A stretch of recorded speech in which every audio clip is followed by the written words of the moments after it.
All right, troops, welcome to the Action Elite. My name is Owen, and it's Friday. Hi, J-Man. Hi, Stephen. And hi, Sean. How are you? Hey. Yeah, it's Friday, man. Can never be upset on Friday. Yeah. So tonight we are going to be focusing on everybody's favorite ship magnet, Paul Kersey, the architect's push too far, and the star of the Death Wish franchise. So we'll start off with Sean. What are your thoughts on the original Death Wish from 1974? Oh, it's I've seen it many times before, but rewatching it again for this, it looks beautiful. Like I don't maybe it's my TV or something, but like it's all on location stuff. Even the stuff that's probably a soundstage, like the apartments and stuff. They look authentic, but I love the look and feel of the city, and it really pushes home the point of why this movie was made. And why Kiersey does what he does. It's not perfunctory like a certain movie, but that we'll get into. But it's awesome. I really love Death Wish 1. I know people don't really rank it as number one in the rankings, but I think it's a smartly written movie. It's like good drama, good action, looks great. So yeah, I've always loved Death Wish 1. Mm-hmm. Yeah, same here. Yeah, it's still every bit as shocking as it was whenever it first came out. I mean, I watched it the other day, and the DVD I have must be different from the one which I had seen before, because the assault on the wife and the daughter, that was really brutal. I actually forgot just how disturbing that is. I often thought that Michael Winner maybe enjoyed shooting those scenes a bit too much in these movies. So Stephen, your thoughts on it? Yeah, first time I saw it, obviously, it's a brilliant film. Why it works is that, like, first of all, who in their right mind looked at Charles Bronson and said, "That's the man who's going to play, like a pacifist up until this point. Like, he's the contribute." I'm like, Charles Bronson's the guy who shoots those guys. He's not the guy who plays those guys, right? So I thought that was a brilliant bit of casting, even though I know Bronson thought he was miscast, I think, when he got the role. Mm-hmm. Why it works so well is because it's not one of those situations where it happens and then he just goes on a mission to do that. He goes away, he thinks about it, he happens to meet someone who's like, "Oh, you gotta take care of your family and that," and you can see him, he doesn't, like, it's not one of those things where one moment he's doing his thing, and next thing he's just shooting people. He works up to it. Like, he gets the gun, and he's like, "Oh, like," and what I love about too is he never finds the guys who rapes his daughter and that, like, and that they didn't kill both of them right off the bat. I thought that was brilliant because there's more damage done with his daughter just being messed up and his family being messed up, I think. Mm-hmm. I just really like the fact he never found him, but he's out to stop crime at this point. Also, Jeff Goldblum is one of the thugs, and I'm like, this is really weird to me. Like, Jeff Goldblum, like, trying to be this big, like, rapist villain. I'm like, what the hell? This is so bizarre. And it seemed to be like, in all the movies, at least one of the thugs was someone you knew, and it's like, oh, that guy. Like, we'll get into that. Like, it's a great film. It's not my number one. I do love the ending though, with the whole, I love that part. It's a great vigilante pseudo revenge thriller. Yeah, it's sort of really the original Punisher. That's sort of what the Punisher should be. I always thought that Paul Kersey was just like Frank Castle. It actually always bothered me that the guys did get away at the end, because Jeff Goldblum is still out there spray painting people's asses, and we don't know what he's doing. God knows what to people, and he needs to be stopped. But yeah, hold on, a couple of comments here. Something to do with the worst luck in the world. Right? Yeah, Paul Kersey, bad luck. I don't think he gets to rave and stuff his daughter in a second either. I think he was played by Lawrence Fishburne. Oh no, he does. We'll come to that. Yeah, we'll come to that. So Jay, over to you. Yeah, so it's all kind of been said. I mean, look, this movie was trying to be sort of as realistic as you can get by still making it a movie, which is to say, that is he really going to be able to find out who these criminals were? He didn't see them. There's no leads. This is like a random crime that can happen at any time. It's so random. They just see the girl's address and they go to the house and then they do their thing. And it's like, it's brutal. It's gritty. It needs to be that because this movie is trying to get to you to say, listen, what would push you to the limits, you know, and what would make you want to go out and do something like this? And ultimately you have to be on Paul's side. If you're not on his side, you know, then it becomes a bit gratuitous, right? Like you're questioning yourself. You're like, oh man, would I go this far? It explores more in part 2 and 3, and we'll get to that. But this is as realistic as you can get, right? He just goes out and he literally invites crime. He's not seeking out too much. Like part 3, we'll get to it, right? That gets a little bit into the, you know, Punisher. That's where Punisher comes in. Part 1 is still regular guy. You know, he's out there and someone comes to mug him and he shoots him. And then he's like, okay, people are going to come after me. I'm going to defend myself. And he never does catch the killers. It might not make for a great, you know, movie conclusion, you know, right? But it's sort of what would probably really happen if that really happened to you, right? Like if you don't know who did it, you know, what can you do? So I think it doesn't rank number 1 or higher in people's lists because of that. Like you don't get the satisfaction of, you know, killing those guys that did all of this, where it's like Punisher would kill the people that did it and then continues it on. Like, okay, now that I've killed the guys who have hurt my family, I'm now going to go out there and kill and stop all crime. Paul Kersey's just like, I'm just going out there and what happens. I love the fact that the cops are like, look, man, if he's done, let's just let him go because it's just going to be a fiasco if we try to bring him in, right? Like, you know, that trial would have been outrageous if they would have tried. People would have been like, there would have been protests and riots. One thing I like to point out, I made so many, I've got pages of notes on all these movies because I literally, it's like we can dissect each one. But one great part is where they're at the cocktail party and they're discussing vigilantism. And I like the fact that they're discussing it as a thing, like, oh man, this guy's out there, you know? And the one guy's like, oh, did you notice that he's a racist though? Because he's only killing the black muggers. And it's like, well, you know, and then they start saying, well, most of the crime is committed by the black. And then the guy's like, well, do you want more racial equality amongst muggers or something? And I'm thinking, wow, this movie is so old and they're talking about that then. And it's the same damn conversation that we're having right now. Yeah. It hasn't changed. It's the same conversation. But I love how it's just like a throwaway line. And Michael Winner, right? That's the director of the first. Yeah. He did the three. First three, yeah. First three, yeah. He's great because he's throwing little things in there.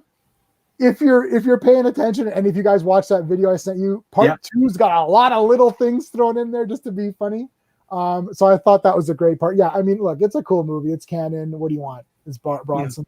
Yeah. I suppose, like to Steve's point, what makes it realistic too is just the way he reacts to the situation. Yeah. Because he doesn't just say, okay, now I'm going to get a gun and go out. Like, he ramps up to it, and they show that, right? And, like, he gets the pennies with or, like, the coins or whatever in that sock. Yeah. And that's his first thing. And it's not lethal, right? And then when he does shoot his first victim, he's broken up about it. He's like, well, I mean, like, you know, and anyone would be, right? And then from there, he ramps up more and more. It's a great depiction of the whole thing.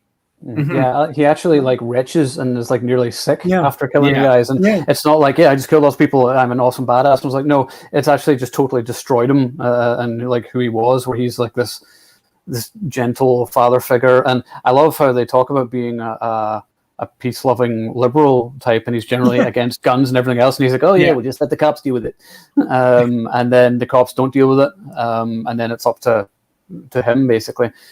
So yeah, it sort of challenges you, and you're like, okay, is he doing the right thing, or you know, should he be leaving it to the cops who are useless? So you know, you've got that whole moral thing, which is the same as the Punisher, which we discussed a while back, J-Man. Yeah. Whenever we were saying, you know, there's that whole thing where you're sort of cheering them on, but you're sort of, at the other side, you're like, is he any better than them? So you know, there's a lot aspect to it, and also you notice young Denzel Washington. Yep. So that they actually proved he the guy looked like him, but Denzel's come out and refuted that. He says it wasn't him. Really? It looks like him. But it's DW. Come on. You know who was in it though? At the very end, the tall policeman was Christopher Guest, Jamie Lee Curtis's husband.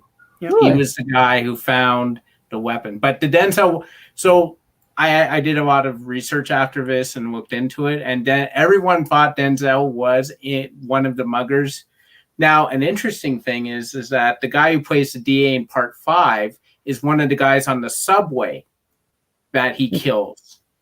And he's a Canadian actor. I forget his name off the top of my head, but he was in one. And they're like, oh, if he, someone tried to say, well, he didn't actually kill him and he learned the error of his ways and he became a DA. I'm like, yeah, sure. That's what happened. Like, I don't think so. It's funny how Bronson wasn't the first choice to play Kersey. No. I think Clint Eastwood had been approached and he turned it down.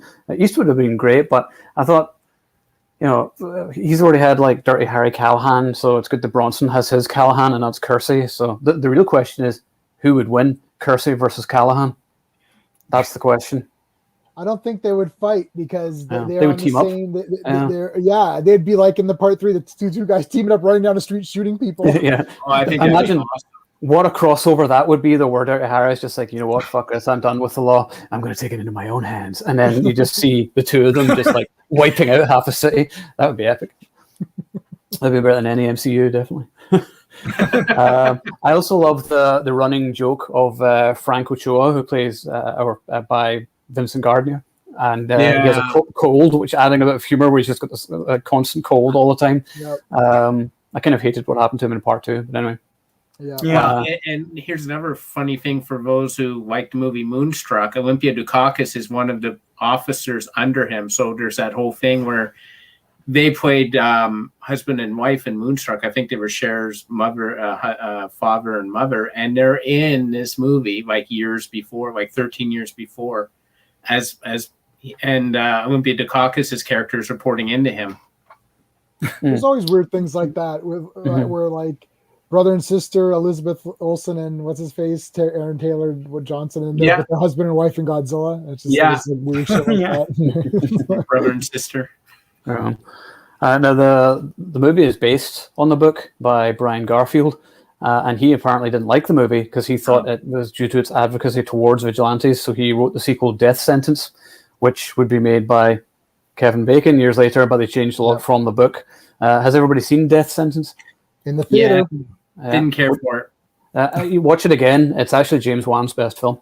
It's really, really good because it's really dark and it shows the effects of vigilantism and how it just destroys your life. Whereas, I suppose it does show that in the Death Wish movies. I mean, like Paul Kersey, his luck is terrible. I mean, he loses everybody and anyone who's like close to him throughout all of these movies. I mean, like if someone's like, "Oh, do you want to be friends with Paul Kersey?" I'm like, no. Because every girlfriend dies. Every girlfriend dies. You start to cross your fingers like maybe this girlfriend will survive. It's like no. It's like Part 5. Maybe she'll survive. The first movie's it's probably the grittiest in terms of like realism and everything, and it captures the whole spirit of New York at the time, where it was like New York is hell. And I think we used to live there and we lived in Westchester, just outside of it. And it was like a really scary place. Like you wouldn't go down to Times Square or anything because it was just filled with like porno booths and just criminals everywhere and things like that. And that's what that movie was about. I mean, like I think people forget that too. It's like they did this remake and everything. It's like I know people know what Death Wish is, but it's there's no real reason to make it now, But yeah, I visited. I have relatives in New York, and we visited New York in the 80s, and it looked like Death Wish. So we have an intruder. I have come to take over. Yes. How you doing, guys? Hey. Am I here with the elite? The elite of action? You are now part of the action elite. Yeah. I am honored. This is J-Man, Stephen, and Sean. And J-Man, what's going on? Where is he? He's a ninja. He's up top. Okay, it's a just black square for me for some reason. Steve, hello, J-Man. Hello. Welcome. It's my show now. I've taken over. Welcome. Steven, Sean. So honored to meet you guys. Honored to be here. Yeah. Thank you. Nice to meet you. Nice to meet you. All So right. we're actually just wrapping up on the first film, so good to get your thoughts here. So what are your thoughts on the original Charles Bronson classic, Death Wish? Oh, the Bronsonator. Mm-hmm. It's one of those movies that I was really stupid when I was young and I watched it. And I was like, this is so boring. That's when I was a little kid. I was an idiot. I mean, obviously, I had to sneak to watch it. Obviously, I couldn't watch movies like that, with parents around. But when I got older, it's funny because the older I got, the more of a Charles Bronsonite I became. And I just like, man, love Once Upon a Time in the West, loving all these, hard times, all these classic Red Sun. Now we're talking, man. Yes. Right. So now I'm like, I see what my dad was talking about. Now I see what he was talking about. So now I'm a Bronsonator. I'm a Bronsonite fan now. So rewatching Death Wish now, I really like it. I like it a lot. Yeah. I like it a lot. Yeah, it's you can't beat this. In the very end, man. That's one of the coolest shit ever. Just smile, just yeah. I know Bruce tried to mimic it, and you're like, "You're no Bronson, Bruce. Don't do that. Just put your fingers down." Still weird. So so moving on. All right. Oh, yeah, good. Okay, so everybody's here then. Right. So moving on to the second movie. So I'm going to be controversial and say this is actually my least favorite in the franchise. I don't really like this one. It's rough as fuck. It's far too much time is spent on rape scenes and just the torture of women, and this is just where Michael Winner is like at his worst, to be honest. There's still a lot I like about the film. It still has some great lines like, do you believe in Jesus? Yeah, good. You're about to meet him. So, I mean, that's one of my favorite ever Bronson lines. But Sean, what do you think of Death Wish 2? I love the ending. Yeah, I think that's the one thing that stands out in my mind about this movie, where he electrocutes the guy, and then the one doctor guy comes in, or like an orderly or something, and he's like, he just saunters in, and you're like, what's he gonna do? Like, he doesn't seem urgent about this, and he just looks at the body, and then Bronson's like, well, he like raped and murdered my daughter, and he's like, yeah, I read about it, and it's like, you have 3 minutes to and then it's like, and then I'll pull the alarm. It's like, get going. It's like, oh my god, this is awesome. Everyone's with him. That's for men. Yeah, that's what always like what I remember from watching on TV.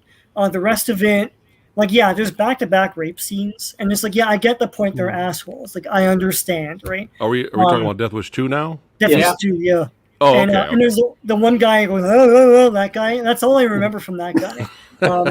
And I think he's the Jesus death, right? So yeah, I mean, there's scant things I like about it. I like Kersey's character in it. But beyond that, yeah, the first 20 minutes or so really put a damper on the film. But beyond that, there's some cool like Kersey stuff in it and vigilante stuff. So yeah, and it's fun to see Lawrence Fishburne in a young role. Yes. With Larry. Of course, it was Larry. Yeah. Man, look at those posters behind you. See, I know I know I'm at the right channel. Oh, yeah. I got the credits for one in the front room. Sudden Death. I got John Wick 3 over there. Oh, yeah. Nice. And then nice. Up in the...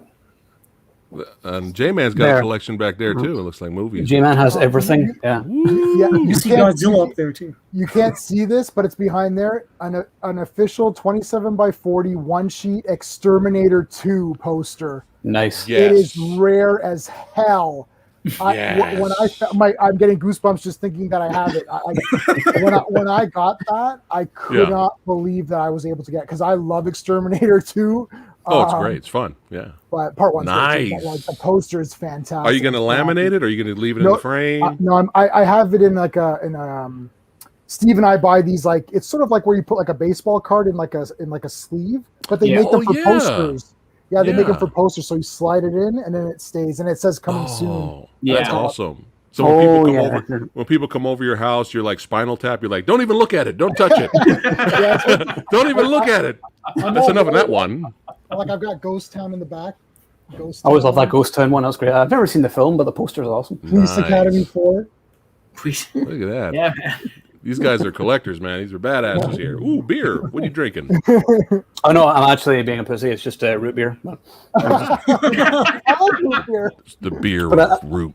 root beer, yeah, but it's tasty. I got it from Jack Astor's. They were late with my dinner tonight. But anyway. Energy drinking it. I'm a pussy too. It's all good. That's right then. Yeah. It's fun. We're all getting older now. We can't be drinking so much anymore. Fuck it, man. Yeah. So, Samurai, what do you think of Death Wish 2? It's been a long time. It's been years since I've seen it. I remember liking it. It felt kind of pointless. But, you did get a little bit more action. You did get a little bit more kills in the first movie. It's funny.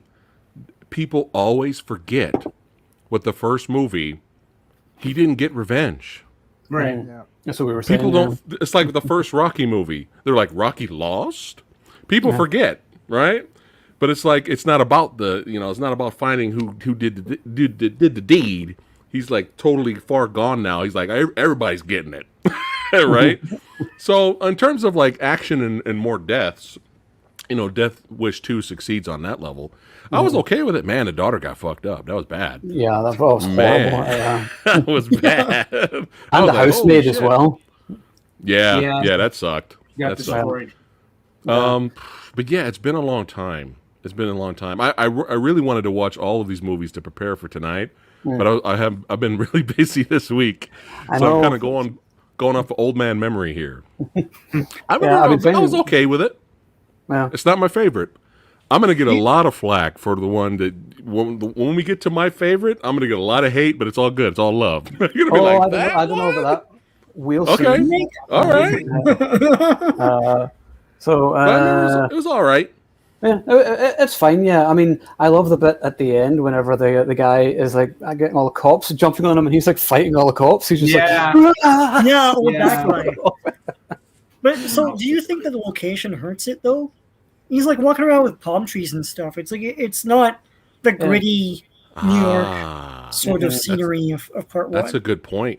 Yeah. I would say it still works because Los Angeles has a seedy side, right? Just like New York does. Maybe it's not as like prevalent or as well known, especially at that time. I don't know, but I mean, he's walking around at night. It looks like garbage where he's walking. So to me, That's true. That is true. Doesn't matter. Yeah. I notice a theme with all these movies. Never be a friend or a love interest to Charles. Yes. Yeah, we said that early on. I was like, do you want to be friends with Paul Kersey? No, get away from him. Whoa, what's going on? Yeah.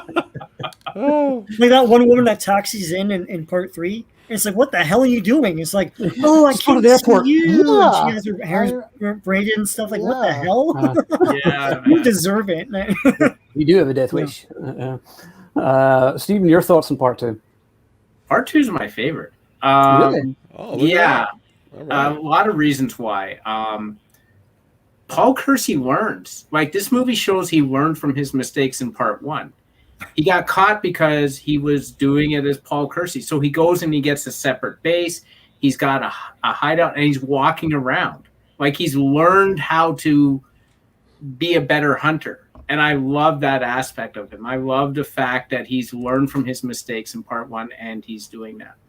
The double rape thing also doesn't bother me, not because I particularly like rape, but because there's so many times when you see these movies where the villain does a terrible thing and that's it. The next time you see them, they're doing an ordinary thing and you're supposed to be like, the vigilante's like, oh, they're a normal person too. I don't want to kill this person. No, these guys, if you're going to rape this person, you're going to rape another person. You're going to rape another person. You're going to rape another person. Like, I like that. I like the fact that there's no redemption for these guys. Like, the one guy is doing a drug deal when he gets killed. The next guy is doing a rape when he gets killed. And the third guys are buying guns. So they're going to go hardcore. And I like that. Like, Random Acts of Violence, I wrote, which is about enduring evil. Well, I like enduring evil. I don't like, oh, these people are human. They got their own. No. They're pieces of garbage. Kill them all. So I like that idea about it. I love that the detective is back, Vincent Gardini. I love he's got a cold again. I love the fact that in Los Angeles he's got a cold again. Like I'm like, what the hell? Charles Cyphers, who plays Lee Brackett in Halloween, is the orderly at the end. I love the fact he wants and he's like, yeah, I read your thing. I'll give you 3 minutes. Like I love that because it's so, it could have so went the other way. It was a little bit cartoony at the end how he killed the guy, like the guy punched and he went through. But I love the fact that he's like, oh, you work in the hospital or you're doing a thing at the hospital. Oh, yeah, I'd like to find out about that. I'm doing it for work sort of thing. The architect. Meanwhile, he's planning. I love the planning aspect of Bronson's character in this. It's awesome. I literally don't have anything negative to say about the movie at all. I love the gritty feel to the first 2 movies. It's very realistic, but it's a very important topic to me about vigilantism. Like, when do you take the law into your own hands? Like, what would drive you to do that? And the realism is what I like about it. So this one to me is my favorite. When the first time I watched it, I'm like, I could have thrown it back and then rewatched it again, like right away. I find Bronson's performance in this like absolutely on top of his game. And I have 0 negative points on it. Was this the first time he was with Cannon, or was that the third one? This was the first one with Cannon. Yeah. Okay. So this is a Cannon picture. All right. Yeah. All right. Yeah. So Cool. Jay, what do you think? Yeah, I think it's the best one. Really? I think it's clearly the best one as well. It's not my favorite in the sense that I'm going to throw it in a lot. We're going to know what our favorite is in a minute. But the thing is that, look, the worse the attacks are in the beginning, the more amped up you are for those guys to die. And Steve said this. Steve basically, I did not share my notes with Steve, I promise you. But Steve did all of my notes almost in order of how I wrote them. So it's uncanny. I just sat there like, how did Steve get in here? Stop reading my shit. But like, it's uncanny. It's like right. Look, he gets a headquarters, man. He gets a costume. He puts on a thing. He's going out looking for guys. He's like, I'm taking care of business. I'm going to kill these pieces of trash. It's like he's learned from his mistakes. It's like he'll do whatever he's got to do to get to his man, including using his own woman. He exploits his girlfriends to get information and stuff at the hospital. He like does his own fake ID and all that. I love the fact that people are talking about the ideology. It's like, and just like the death sentence, like this, like, oh, do you really believe that there shouldn't be one? Well, I don't know. Like that whole conversation's in there, and the conversation changes when it hits you, right? When it hits you, you're all against the death penalty until someone you love dies. Then it's like, well, now I want these guys out of here. I think that's very interesting. I think it makes you think more. Also, the fact that he's like, I'm trying to find ones that Steve hasn't said already, but like, just like little things where he goes to the churches. Now, this I did not my own idea. This was in the video that I watched where he passes by lots of different churches, and it's like he's about to go in, but then he doesn't because he can't find answers there. It's like that's not where the answers lie. He's got to take care of this himself. It's a short movie. It's only an hour and 20 minutes. The violence occurs pretty early on, and then he gets right into it. It's short, and because it's short, every scene counts. Everything that happens is important. There's no meandering around or whatever. That's why Steve, like when he was like, I could have thrown it back in for sure, because I think it's the shortest one. I think it's very powerful, and I think that in order for you to, cheer on the violence, you have to see the brutality of the beginning because it's. I'm for that. I don't have an issue with that.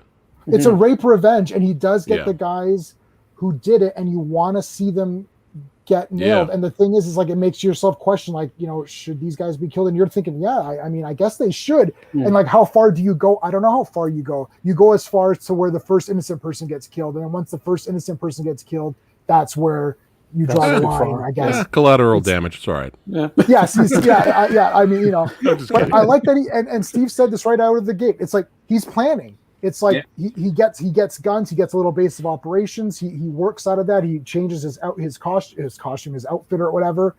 I think it's the best one for what they're trying to do. The first one was almost the best, but they didn't go far enough in either the killings or the brutality of the beginning. So it's sort of like part one is the calm part two, where I can watch it and not feel too icky. But you need to feel icky.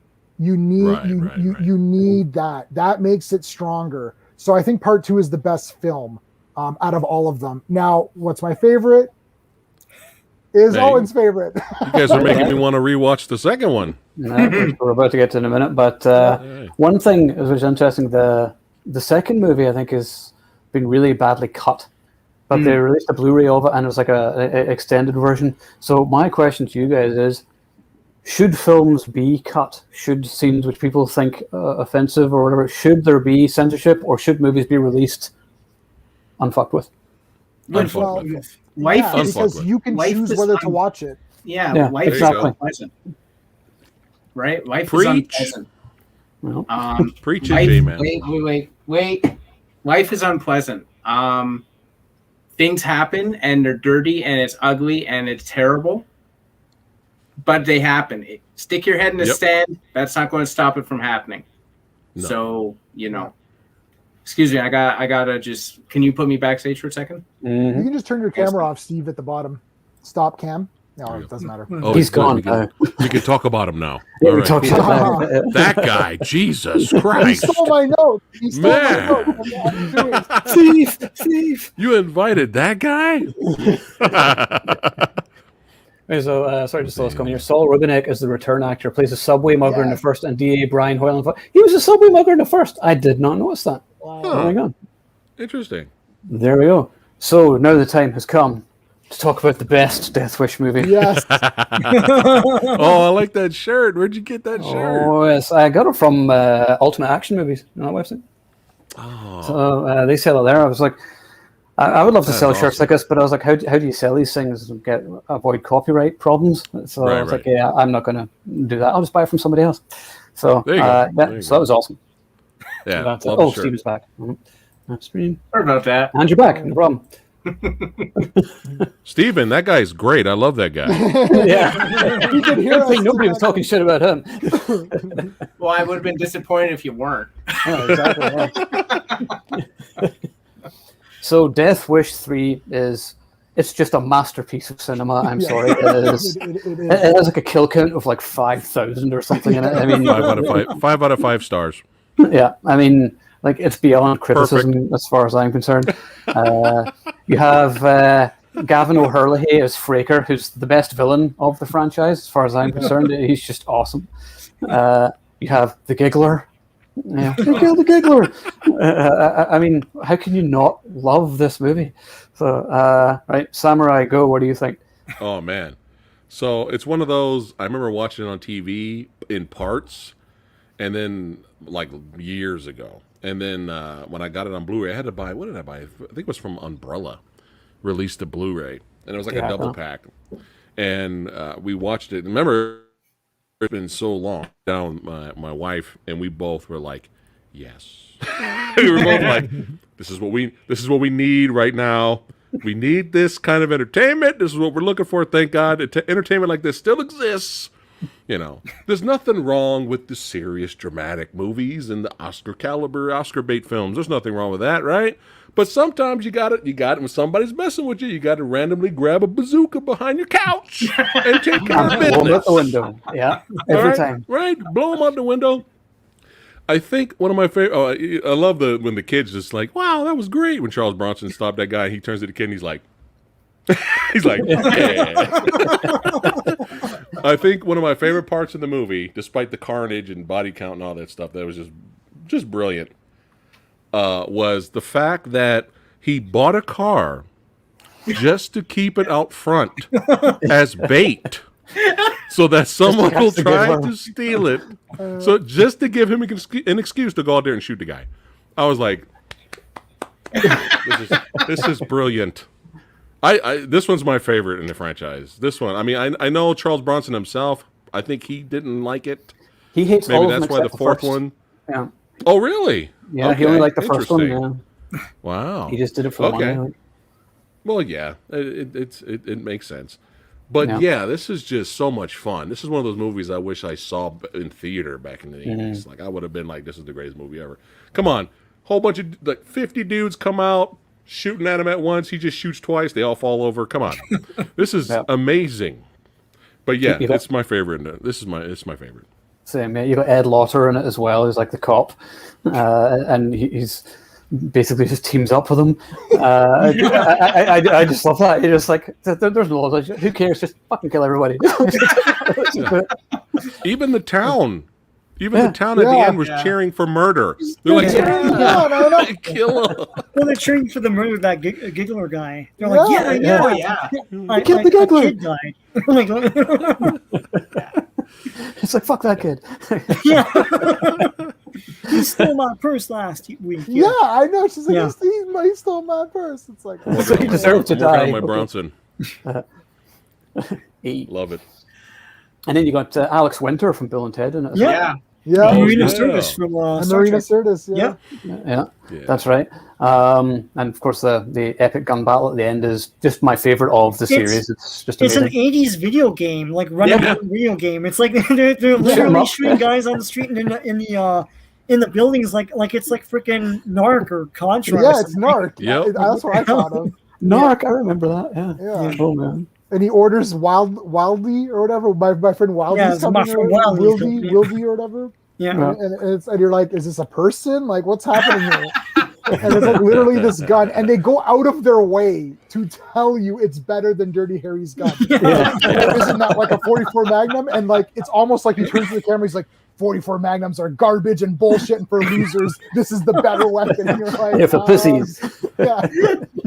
It's like when Tango and Cash, and he's like, Rambo's a pussy, and he shoots her. It's like, he literally turns to the camera. That 44 Magnums are trash. Like, this is the real weapon.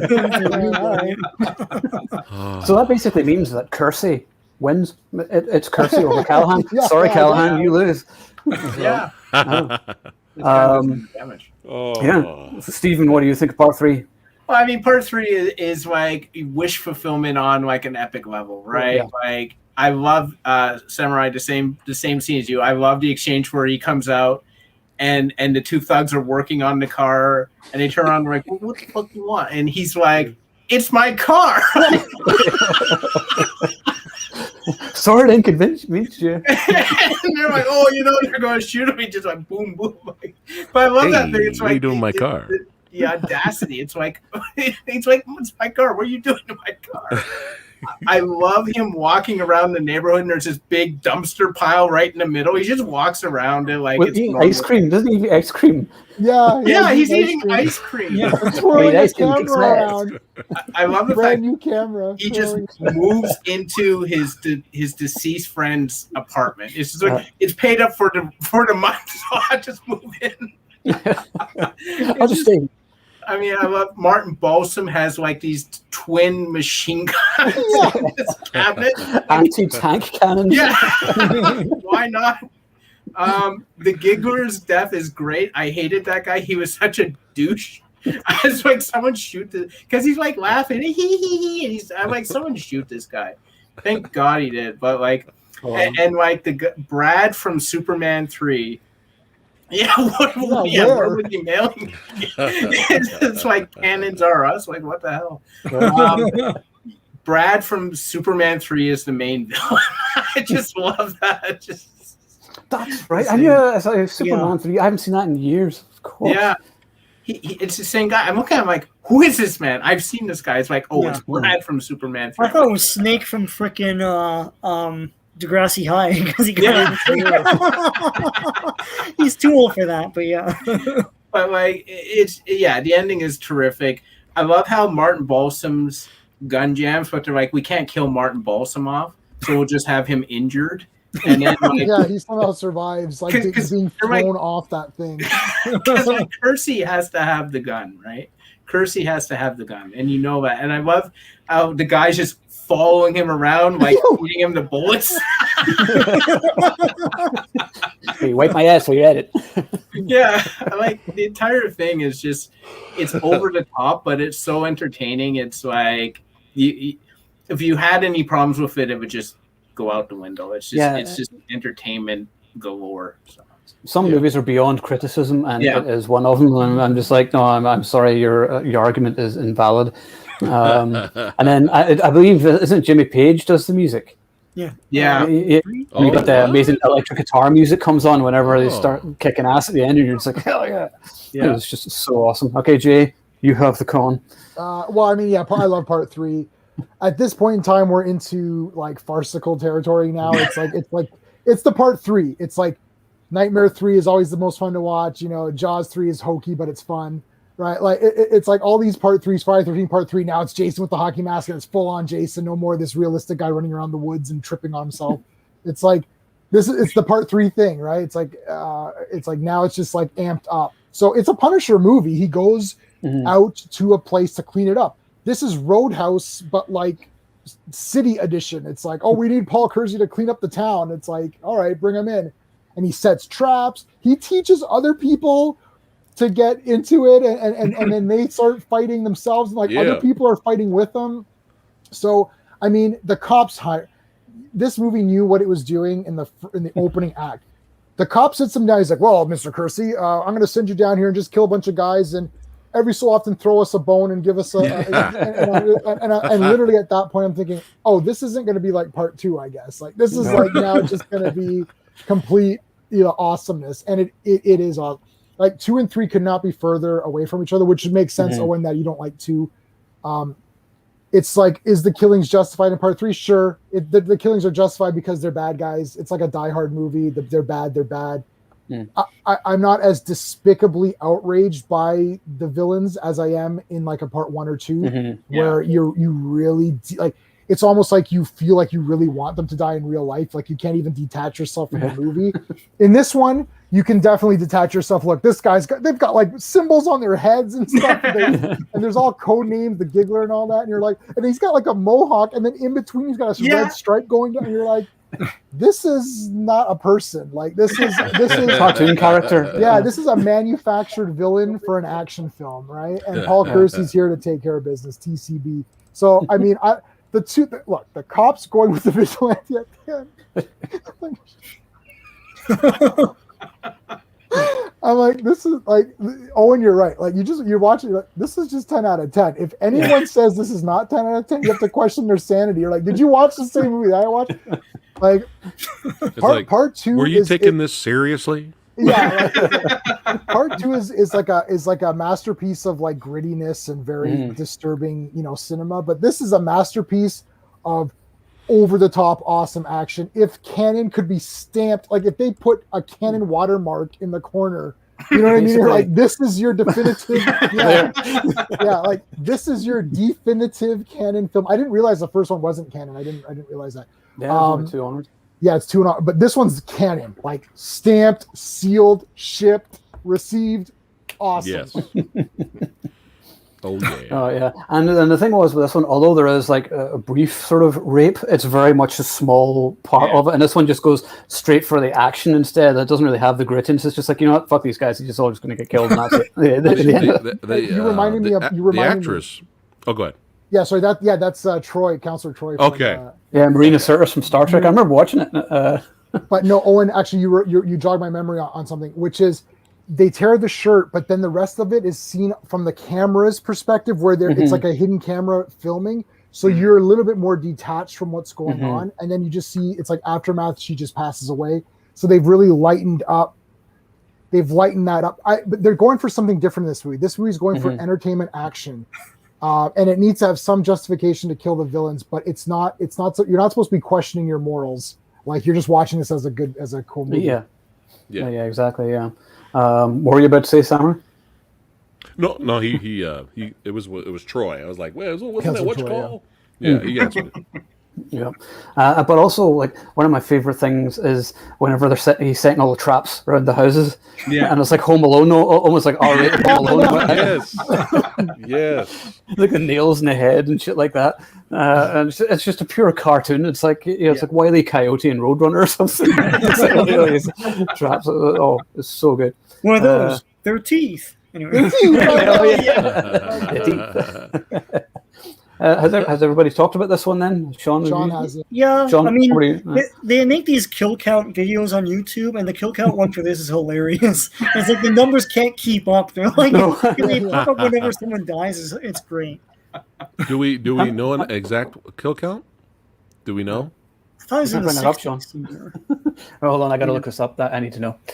Just out Okay. of curiosity, why not? The Right? world Check needs it to out. know. Let's do the jelly beans in the jar. What do you guys think? While Owen is finding it, Sean, what'd you say? You thought 60, In the 64? 64? Did you look that up, or is that you just doing? I the think jelly I beans in remember the jar? seeing that. I don't know. Oh, I was- okay. I'm gonna say It seemed like 55. a lot more. I mean, I don't know. There's a lot, Yeah. and then like some people you don't know are dead or not. But like, if we count potential injuries or probably they're dying at the hospital, like So Paul 54. himself gets 54 kills. 54 kills. Um, Kills Wow. 54 Fraker people. gets 9. yeah, Fraker's in there. Come on, Richard Schrenker gets 5. So that's the other Stryker, dude, right? that's the Yeah. cop. Yeah. Tulio, I can't remember who that is, gets 4. Giggler gets 2. Alex Winter gets 1. And Rodriguez gets 1. Well, I mean, Nice. he murders 54 people and is a free man. That's enough. Recoil, man. Hey, it's justice. Hey. Well, the citizens are cheering. So the thing is, when the citizens are cheering, that makes you cheer too, right? Like it's Yeah. like it's telling you that this is not This is okay. This is okay. It's not gritty. It's not- fun. You're not questioning yourself or whatever. It's like, hey, look, he's killing the bad guys. What do you want? Yeah. But the hilarious thing is this movie is basically Seven Samurai, like super, like entertainment edition. Like he comes, he sort of trains them a bit. He doesn't really Yeah. train them, but he like he takes on their cause as his own. He's a wandering Ronin, and I'm like, this is Seven Samurai. Hey, and then Everybody knows this is better than Seven Samurai, though. This is better than Kurosawa. No, Okay. I don't know. I don't know about that. But I just want to point out one thing, and this will be unpopular, but a lot of the deaths are because of that technology at the time. A lot of the deaths are just guys going, oh, yeah, oh, yeah. like a TV thing, and so they try to spice it up at the end with people just doing that and then falling off a great Off height of- somewhere. Yeah. It's like these weird like there's a brick wall for no reason, and the guy's jumping off it for It's just weird. And then one guy gets the nail in the head, and it's not enough for that to happen. He just falls off a giant wall. That's right. He needs I still want a video game. I Yeah, would buy a we video should. game right now, retro style. If somebody made one, It would be a today, run and that they're gun, just like that last scene. Was there ever a Death Wish video On the game? ground. Yeah. I don't think so. The only thing is they're never- going from right to left. That's what's like. If they went from left to right, Yeah, that would you're be right. A plus plus plus. Yeah. You're right. Yeah, that's funny. I always thought Only that's something that 54 deserved body count. a video game would be Yeah. Death Wish. Yeah. Somebody should make that now. That'd be like a first-person shooter where you are Paul Kersey. Hell yeah. Like Grand Theft Auto. Yeah. You Grand just Throw go out some around one-liners. just killing bad guys, yeah. So, Well, it's funny you moving said on. Seven Samurai because the next one is Yojimbo. Yeah. yeah, Actually, which is funny he said that. Death Wish for the Crackdown. Okay, so, Jay, go. Yeah, it's Yojimbo. Okay, look, I mean, I love Death Wish 4. 1 and 2 are the realistic kind of Yeah. ones, gritty, whatever. And then 3 and 4 are a great pair. I watched 3 and 4 back to back just recently, which I always, because they're very short films, both of them together. Just under, or maybe just little over 3 hours. So it's like less than like Endgame or whatever. And I love part 4. I think it's great. You got more canon actors in there. I always forget the guy's name, the main guy who sends him out on the mission. I can't remember John his P. name. Ryan. And he's from Avenging Force, right? Yeah, and Delta Force 2. That's a That good was one. the president. Yeah. Yeah. That's a good one. So okay, look, literally hiring Kersey and he's like 90% of the drugs are from, and then he's the 10%, which is the big twist at the end, which is freaking awesome. Sending him out to like kill the different guys and set them up is bloody genius. I absolutely love it. It's great. Tuvok is in it, and more Star Trek people. Yeah. Tim Russ. There's a few people in it. There's a lot of notes. This was the first no Michael Winner director. I didn't. Danny Trejo was sitting in the restaurant when it Trejo. blew up. Yeah. The use of dummies in this movie, like anytime anyone explodes, it cuts to a dummy. It's amazing. yeah. So this is the Punisher. This is a Punisher movie now at this point. Full on. He literally has an array of weapons at his disposal. The guy literally says you can get any weapon you want. Just you'll just collect them. He's targeted. He's like, I'm going to nail these people. He destroys them. I love the twist at the end, and the very end is like massive shootout where everyone's just together and it's just like destroying each other. They try to do that. Thomas Jane Punisher movie tried to be this movie, and this movie did it better than that movie. Yeah, I agree. Right? I don't know. Big time. Paul Kersey is on fire, and he's left alone, and he doesn't die in this one. He's good to go for the part 5. I can't believe it. I like part 4. I think it's great. It's not as good as 3. It's just kind of there. It's almost there. It's almost there.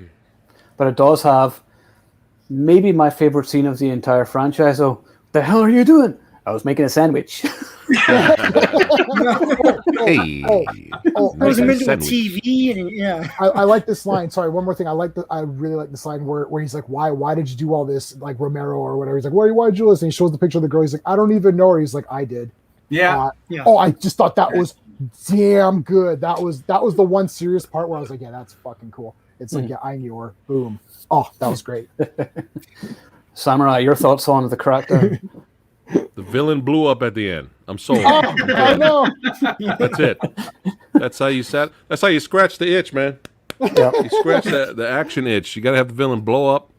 Yeah, I like 4. When I bought it with that Umbrella 2-pack that released the Blu-ray, that was the first time I actually saw 4, uncut, complete.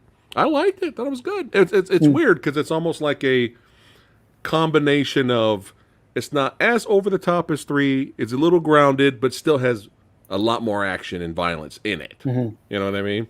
Obviously 3 is my favorite, but I thought 4 was a solid movie. It's fun. It's fun. If we're gonna get more sequels, I wish maybe we should have just stopped there and not went to 5. Oh no! See, I will defend 5 in a minute. Yeah. Oh shit! All right. For all the wrong reasons, but still. All right. Cool. All right. But 4 is good. It's fun. Yeah. It's good. But also, you have the after I was making a sandwich scene. He fights the guy, and then the girlfriend is like, "He should just drop dead right now." Yeah. He falls onto the car. I was making, just one more thing real quick. I was making notes of the first vigilante kill. And if you don't count the dream sequence, if it in fact is a dream sequence at the beginning, that's 10 minutes in. But if you don't count that, it's 17 minutes in where the first vigilante killing. It's the quickest one because part 5 is 51 minutes in. Part 3 is 30 minutes in. Part 2 is, where did that go? It's around no. I don't have the times for the other 2, but they're like more like half an hour in. But this one, it was so fast. It's like he went right into the killings. Mm-hmm. Yeah, it just wasted no time. Yeah, no time. Yeah, always. Yep. Sean, your thoughts on the Crackdown?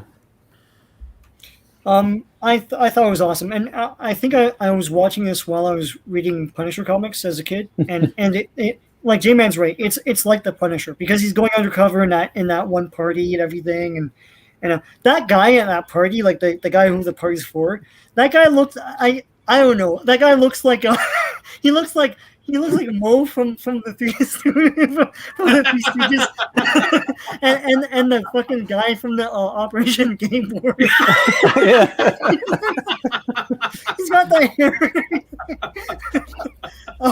Yeah, 4 is wicked. That fight with that one guy who he throws off onto the car is awesome. Rocket launcher death at the end, just like that's it. Just like Invasion USA. Just like the end of Invasion USA.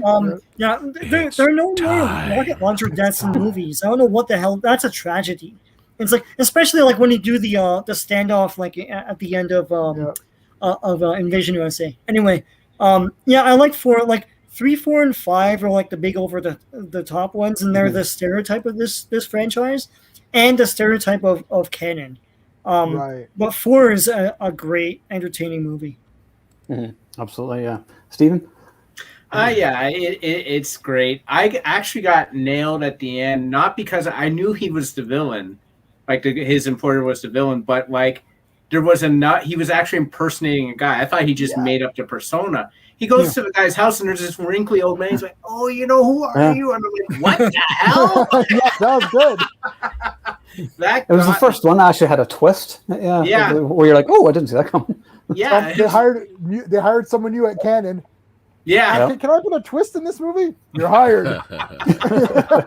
New creative genius. It's true. Like, and I love how the character's persona changed so much, because when he was hiring, he's like, "Oh, Mr. Kirsty and all that." And he meets him in the movie theater. He's like, "Oh, eating popcorn and saying, we have to get these guys." I'm like, what the hell's going on? Why is he in this big movie theater, like giving him an assignment? But okay. And then at the end, he's just a bastard. He kills his girlfriend. I love, for some reason, that the ending's in a roller derby rink. Like, it's so weird. I love that. I just love him, playing the two sides against another. The wine bottle. I mean, when you start putting stuff in that, I'm like, okay, now we're a cartoon, like, right? And like, until we get to the soccer ball, anyway, yeah. Oh yeah, the soccer ball and the cannoli. But like Danny Trejo is there, and I'm like, he blew up Danny Trejo with a rigged wine bottle. I'm like, that's awesome. Like Frank Castle.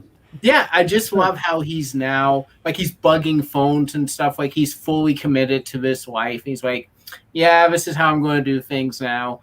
I love the fact that he just keeps crossing the country, LA, New York, LA, New York, LA. He's in LA this time. The guy he throws off the thing is a big opera guy. I'm like, who's this thug who's like mega into opera? Like, this is crazy. Like, this is creativity on steroids. It's bananas, but it's so awesome to watch. Like, it doesn't even matter at half the time. You're like, well, how did he have time to put the thing in the wine? You don't think about that. You're just like, this is crazy. Things like that don't matter. Yeah. Yeah, this one was directed by J. Lee Thompson. That's right, and he directed a whole bunch of Bronson films. He did Conjite, Forbidden Subjects, Messenger of Death, Murphy's Law, The Evil That Men Do, 10 to Midnight, Cabo Blanco. So, White Buffalo. So, yeah, I mean, God, they directed most of Bronson's films. So. But yeah, no, I definitely have a soft spot for it. The finale of the shootout is almost like the finale of Raw Deal. Whenever at the construction site or whatever, and it's just, they're all just shooting the shit out of each other. So it's kind of a good double bill there. I need to watch that again. So, any Raw Deal fans? Me, I like Raw Deal. Don't drink and bake. Yeah. I mean, that's an amazing line. Raw Deals, it's weird with Raw Deal because it's like fans are torn on that. Like, fans are like, Arnold did it for money, and it's like, eh. And then other people are like, nah, it's underrated. It's one of those movies. Yeah. Underrated or it's good. It's one of those. It's not classic Arnie. Like, it's no Commando or Terminator 1 or 2 or anything, but it's still fun. Yeah, good body count in it. And like I said, the don't drink and bake. I like that slick hair dude. Yeah. I was digging it. That's a scene where he's preparing for war, and then he checks his hair before going out to kill everybody. He's like, and he's like, I look beautiful. And then he goes out to kick ass. Right. And he says, I love rodeo. Yeah, no one gives him a rodeo.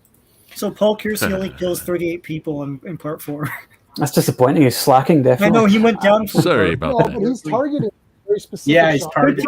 I know. There's only that many to kill, and then the movie's over. He got 3 with that wine ball bomb, but yeah. Anyway.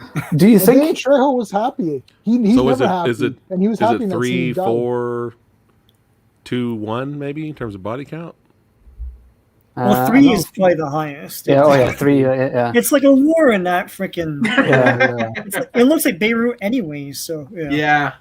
3 was filmed in London as well. It wasn't even filmed in New York. It's filmed in London. Which is awesome. I say so. Now we're going to go on to Death Wish 5: The Face of Death. Yeah. I secretly love this movie. It's the least sleazy of them. There's no rape, but it's fucking nuts. It's so crazy and weird. Like, you got is it what Yeah, Freddie Flakes, played by Robert Joy, with his dandruff problem, and he cross-dresses and stuff. And you're like, what?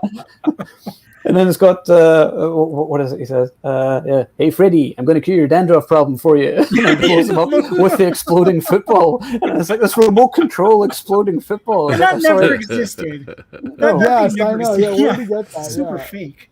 I do like the villain in 5.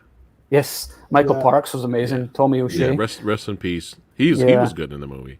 He was really like creepy and sinister. Oh, yeah. Who knew the textiles industry had so many dangerous, torturous devices? It's like I don't know if the screenwriter walked around the back of a textiles like factory one day and was like, "Oh my god, there's an acid vat. There's a thing that shreds, and there's like a thing that wraps you around with plastic. Like there's a thing that can cut." Well, I can make a movie out of this, right? Wow. Oh, yeah. So, Samurai, your thoughts? Well, I like the villain. Yeah. Moving on. Okay. Next. No, well, here's the thing. I don't know. I have the Umbrella thing, the release, but I haven't watched it yet. Will I think a little bit? It's my least favorite, but will I think a little bit different about it watching it remastered in widescreen? That might happen. You never know, because the only version I saw is this horrible, bad picture pan and scan piece of crap, which makes the movie look like a $5 TV episode. Yeah, that may have ruined my experience watching it for the first time. So if I watch it again, widescreen, remastered, I might be like, you know what, that wasn't really that bad. So well, it is super low budget, yeah, because like I believe the director got fired halfway through or whatever, and they moved the filming to Toronto, then they kept cutting the budget. So any fans, by the way, just in case you haven't seen, get these books: Bronson's Loose and Bronson's Loose Again. And Bronson's Loose: The Making of the Death Wish films, and it's like interviews with all the people involved, and just really good, both by Paul Talbot. And if you're a Bronson fan, must-haves, awesome books, and it really goes into like behind the scenes, and you find out all the good and bad stuff that went on. Very interesting, some interesting gossipy things too, which I really enjoyed. He wanted a bigger body count in the third movie. Yeah. I wanted 85, but they said no. You got a bonus with 85. But no, I mean, I've seen worse action flicks. I'm fine with 5. I'm fine. It doesn't really feel like Death Wish. It just feels like a standard action film, really. You know, and that's the thing. But I'll give it another shot, though. Yeah, I mean, don't expect much. It's just the sheer ridiculousness of it that I love. Like, is this the first time when cannolis have been used as a weapon?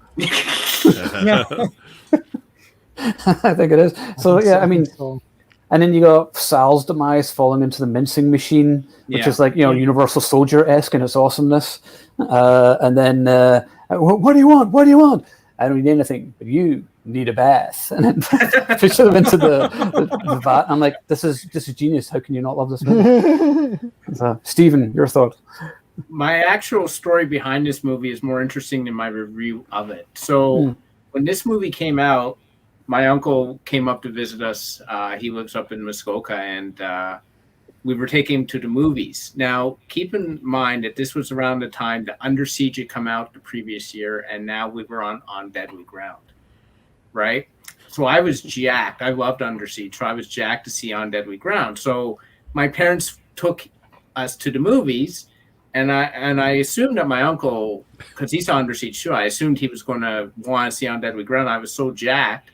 And he's like, no, I want to see Death Wish 5. And I was like, oh, because first of all, I was looking forward to On Deadly Ground. And second of all, I had not seen a Death Wish movie at that point. I was like, 15. That's right. You were better with Death Wish 5. Yeah. Well, I mean, I don't know. Like the R. Lee Ermey speech in On Deadly Ground is possibly the greatest speech for a character ever given. Agreed. Yeah. The one question I have is, after giving that speech, is why would you go fight the guy next? Why wouldn't you just leave after you're like listening to yourself? Like, wait a minute, I'm gonna go fight this guy now? He's this awesome. Like, why am I doing this? But his speech was awesome. So this movie, I didn't like it at all when I first saw it. But I was disappointed in that I didn't get to see the movie I wanted to see at that time. The movie's I found it very washed out. Like, it looked very industrial, looked very Like I couldn't even. I knew it was Toronto, but I couldn't recognize the city. It looked so seedy. Mm-hmm. The cannoli and the soccer ball speak for themselves. You know, I think even at that point, I understood how awesome Charles Bronson was, and just him walking. I don't even remember that. Now I got to rewatch the movie now. I don't even remember cannoli and soccer ball. I gotta rewatch it now. Two big things in that movie. Yeah. All right. I think that girlfriend lives in this one, which is rare. Like she either dies or leaves him. I think. No, she gets dies. smashed into a mirror a few times and she's disfigured, and then later on she dies. She dies. Yeah. Oh, she did die. She falls. Yeah. The only woman who survives in the franchise is Jill Ireland in the second one, when she finds out he's a vigilante, and she's like, "No, I'm leaving," and she leaves, and that's smart. That was Bronson's, and That was never his come wife, back. right? Yeah, it's real life wife. Yeah, And that was his real life wife. So he told her when they were filming, he said, "Make sure you leave after you find out because you're not going to survive." Yeah, well, I think he actually had it that he would not allow her to be raped. I think he actually he didn't said want he that, wouldn't allow anything makes back. sense. He wouldn't allow her That to be makes sense. killed. I believe he said, "Yeah, hire this person instead. She'll do it." Fuck her. But you know, there's a kid in this one. Like there's a daughter in this one that is more. I think she was younger than the other ones, from what I recall. Like the other ones were more like teenagers. Yeah, she's a kid. Like an actual kid. Yeah. Which was kind of weird to me. But it was just like Bronson. I hadn't seen Death Wish 4, so it's weird seeing Bronson take on like organized crime. I always understood him taking on like street gangs. So I'm like, why is he taking on the mafia? Like, I didn't quite understand that. But it's all right. Like, it's a movie I have to revisit because I didn't see it in the right frame of mind when I did. And plus, I really had to use the washroom. And I don't like public washrooms, so I was holding it the entire freaking movie, which wasn't advisable. But yeah. Yeah, actually, I think at some point maybe we just need to do a live stream on Deadly Ground, and we'll just talk about that. I saw On Deadly Ground, I think 3 times in the theater. Oh wow! I think once with my dad and twice with my brother. All we would do is we would just go see Seagal and Van Damme movies in like the 90s. My childhood was awesome. So I know you're buying Hard Target when it comes out in 4K. I don't have a 4K Blu-ray player, but I think it's time to upgrade for that. But is it 4K scanned, or maybe it might just be 4K scanned by Kino Lorber? Not sure. Because the Universal Blu-ray picture is not the greatest. No, I want to see what the special features are, because I'm like, I have the work print, which has like all of the deleted scenes on it and everything, like the love scene between Chance and Nat and all that stuff. So is the director's cut? Yeah, that is what it is. The work print is like 117 minutes or something long or something. It's got a whole bunch of stuff that was cut. Cool. So it's quite interesting to see. But yeah, I'll probably pick it up anyway, just because I'm a Van Damme fan. So my favorite from best to worst is 3, 1, 4, 5, and 2. Yeah, you know what? That's probably similar to mine. Put 5 over 2. Look at that. Yeah. Oh, I'll fight anyone. I don't care. Death Wish 5, that's my shit. So, I like 5. It's pretty action-packed and violent. Michael Parks is a great villain. He's a great villain. 2 is a little too graphic with the regions. Yes, agreed. So, who have we not asked? Sean, have you talked about this one? No. I like 5. Look, I think everyone hit the nail on the head with how cheap it looks. There's an unmistakable sort of like it's not shot on video, but it looks like it. It looks like those late night Blue movies. Not that I watch them. You've been told. but beyond that, like, I'm just surprised by the amount of over the top stupidness in this movie. That it's the reason why I like it. You know, like the remote control soccer ball is so dumb. Like they had to like actually special effect that up to make it up. Why? Right, they went through all this trouble for this thing. That dude that blows up looked like Seth Meyers. He looks like Seth Meyers traveled back in time and made this movie. And just like the acid and everything, it's like, yeah, it's crazy. It's a crazy, fun, over the top action movie. You can tell it's a tired franchise at that point. And I think Part 6 is going to be like, the next Vigilante or something. Yeah, I think it was. Like a baton passing thing, right? But yeah, no, it's cool. It's not crap to me. It's still like a fun, over the top, like a guy gets ground into paste movie. Yeah. So what's not to like? Yeah. Exactly. Jay, what do you thought? Yeah, I like it. I want to point out some good parts that. Firstly, it's trying to go back to basics. I think they thought that maybe 3 and 4 got too crazy. So this one's dialed down a little bit. He tries to go through the normal channels of the law, contacting the lawyer and saying, look, we've got problems here. The first vigilante killing doesn't happen until 51 minutes into the film. So he really is trying his best to not go back to that. I think he settled down. It's a few years later from part 4. He sowed his oats with part 4, and now he's all good.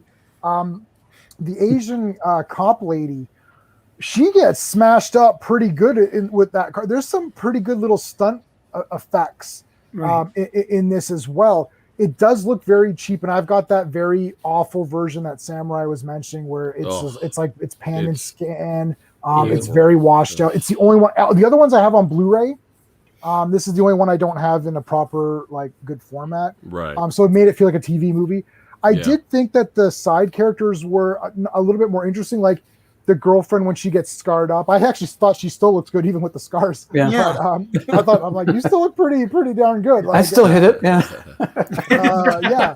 But I mean, but again, it's like he's trying to go through the proper channels, and the whole idea that the lawyer's got someone in on it.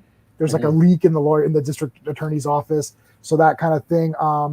I'm trying to see what other good parts. I mean, they're gonna cancel this movie once they see the killer, the drag killer. Oh, yeah. This movie will be canceled the moment anyone watches it. Yeah. As soon as anyone watches this movie now, it'll be canceled. What else? Yeah, I mean, it was okay. It's not. It's the weakest one for sure out of the Charlie movies.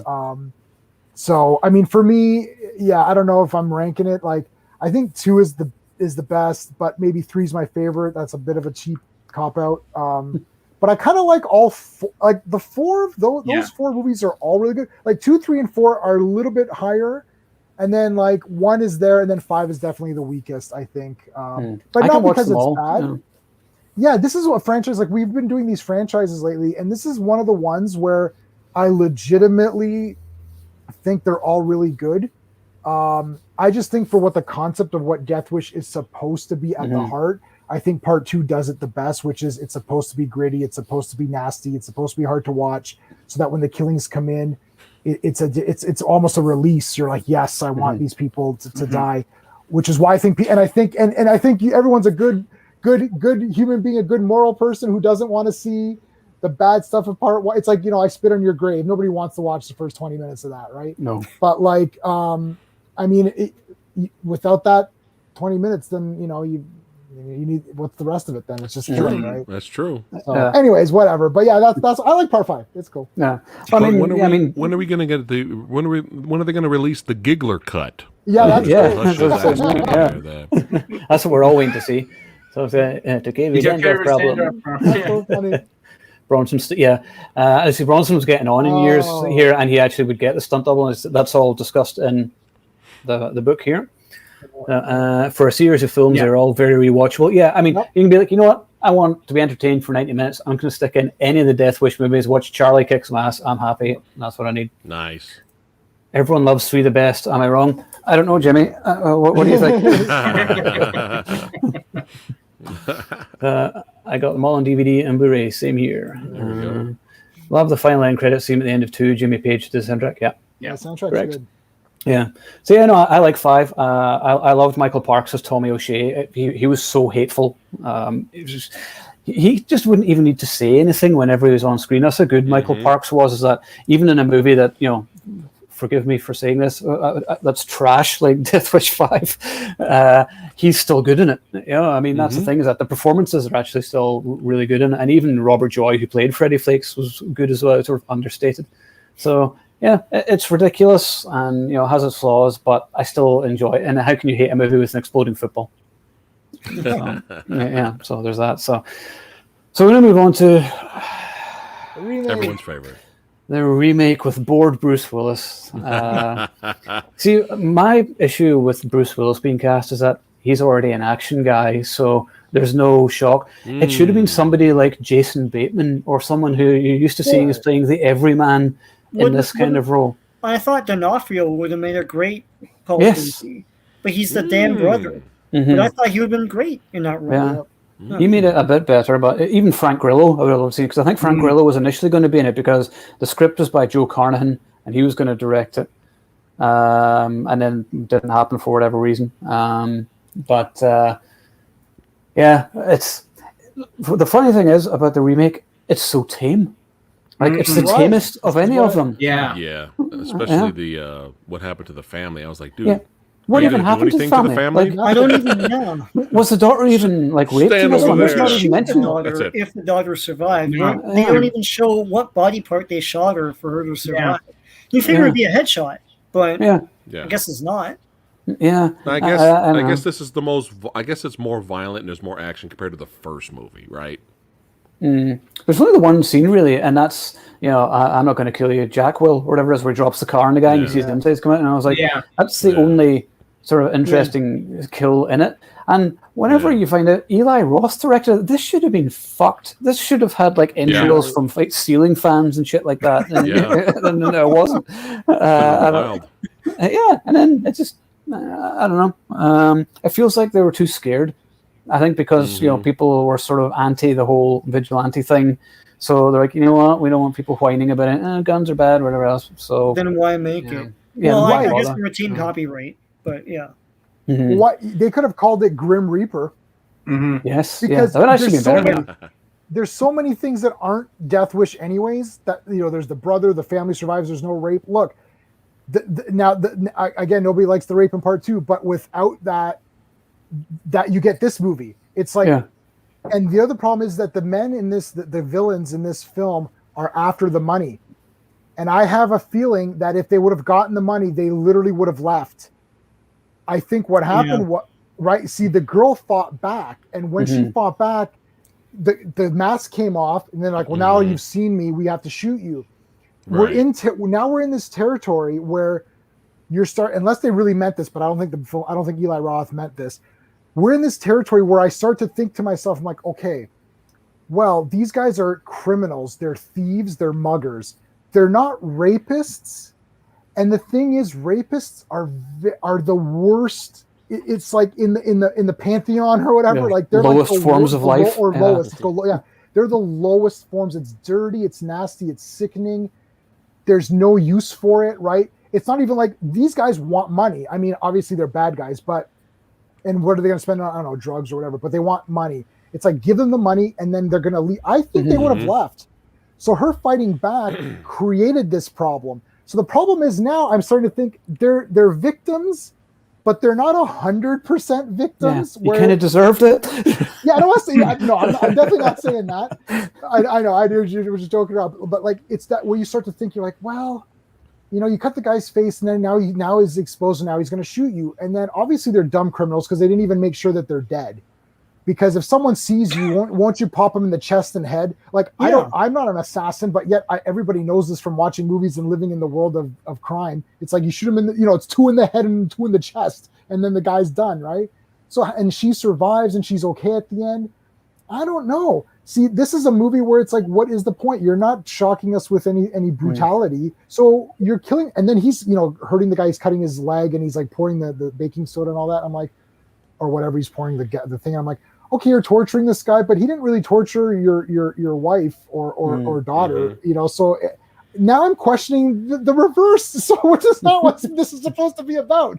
I'm supposed to want to see these guys die in the worst ways possible, and I kind of did because they are jerks. And the last guy was good because he was being a dick, right? So you wanted him to die, but the other guys were like, they're just morons. Like they're useless morons. They weren't evil scum pieces of trash like they were in part, like for sure in 1 and 2. I don't know. Call it Grim Reaper. I was going to say, like the villains. Look, this whole thing is so boring and tired because Death Wish, the original movie, in that time in the 70s and 80s, like you said it, Owen, like the perception of New York. Especially at the time, was it's a crime-ridden hellscape, right? And that's what they depict in that movie. And even the criminals have like their high energy. They do things for no reason. And that's what makes them scary. It's chaos. So if you have these organized guys that are trying to rob and stuff, that's not something to be afraid of. That's a specialized thing. Like I don't have money.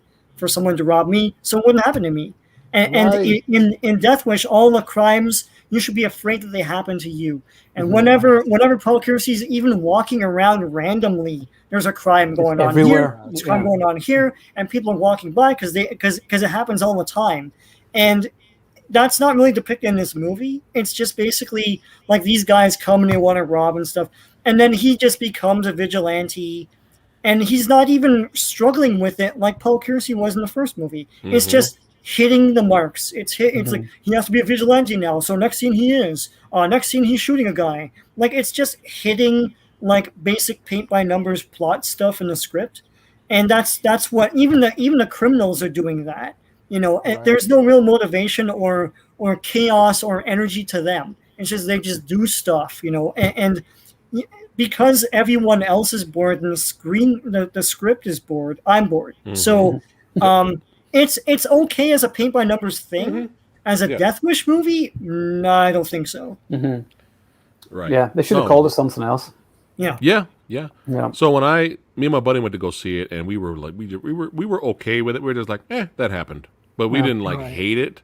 I was like, some parts were okay, and believe it or not, Bruce Willis is actually more bored now than he was in Death Wish. It's And that's saying worse now. something. Yeah, it's worse now, which is insane. But I'm a fingers crossed, Eon, for Jesse V. Johnson's next movie, man. What was it? Owen. Oh, sorry, Owen. Fingers crossed for Jesse V. Johnson's next movie, man. Because Bruce Willis White is in Elephant. that. Because if you see the Instagram behind the scenes stuff, there's so much action and stuff, and I'm only seeing Olga and Michael Rooker doing the action. I don't see Bruce Willis anywhere. So if Jesse V. Johnson cannot wake up Bruce Willis, it's over. Yeah. There's no comeback. Anyway, Test him for a pulse. Yeah. so anyway, we saw the movie and we were like, we were doing the Jay Leno. We were like, we were doing the Jay Leno. We were like, it's all right. And then my buddy told me about Death Sentence, and I was like, Death Sentence? What is that? Why does that sound familiar? And then he showed me the trailer. I was like, oh man, I remember that. And I remember years ago when the TV spot came on, I was like, this is some bullshit Death Wish ripoff garbage. And I immediately dismissed it. And my buddy's like, no, it's legit. I'm like, are you serious? Really? Kevin Bacon, Footloose. Really? So I sat down and watched the unrated version of Death Sentence, and I was like, dude, I feel like a fucking idiot now. Like, I really feel like Death Sentence was really good. And very underrated movie. It's like a 20% out of 100 on Rotten Tomatoes right now.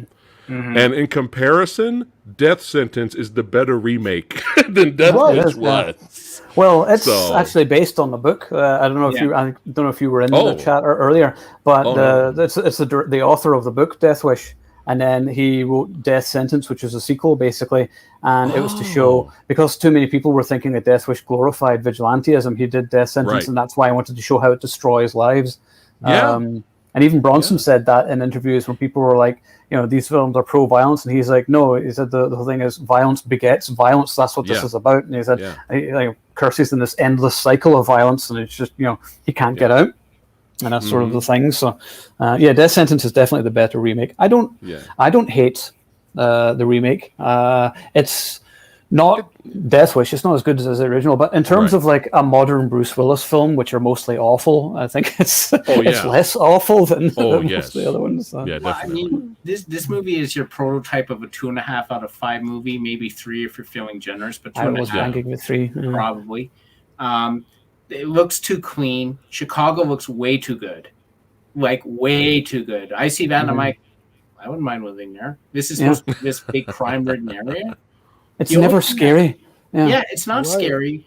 I don't hate the villains. I don't care about the villains. I like when he drops the car on the guy. I'm like, oh, was I supposed to be cheering? Because I was just like, wait, who's that guy? Yeah, like, okay, you killed a mechanic. That's all I saw. Even when they try and do the pseudo rape where he's like feeling her up a bit, like that gets cut. Like it's half-assed. It's all like, they don't care. The only thing that really saves the movie for me is the performances of Vincent D'Onofrio and Dean Norris. Vincent D'Onofrio can never do wrong. Like Yeah, he he's redeems good everything. in, like if he was like a potted plant, he would be excellent as a potted plant in the corner. And Dean Norris is underrated. He's a great character actor. He's been terrific in a lot of TV shows and a lot of movies. Going back to Total Recall. I love him as the detective. I love the whole, like, he's got all the Post-it notes on the board, and then he's got one that says, "We need a bigger board," like sort of thing. Like, I love that. So those guys are good, but unfortunately, they're just supporting characters. Like Bruce Willis is basically asleep again.